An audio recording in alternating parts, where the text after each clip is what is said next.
咁啊整呢個雞蛋布甸啦，材料咧就係呢包咁嘅粉啦，同埋呢個焦糖醬嘅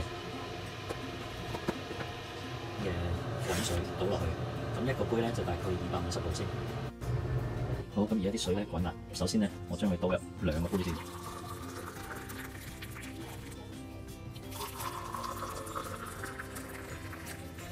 然後將呢度大概500毫升嘅水啦，倒入去啲粉度，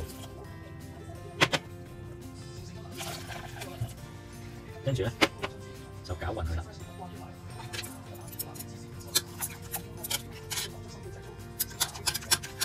攪到佢咧完全溶解為止啦。跟住咧將啲焦糖咧擺個底度，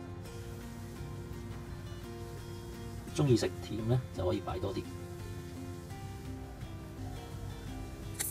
跟住咧，攤凍少少之後咧，就可以倒落個杯度啦。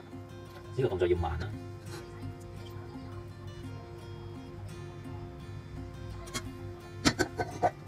跟住咧就攤凍佢啦，喺 room temperature 室溫，然後咧就擺入雪櫃雪㗎，個雪櫃雪啦。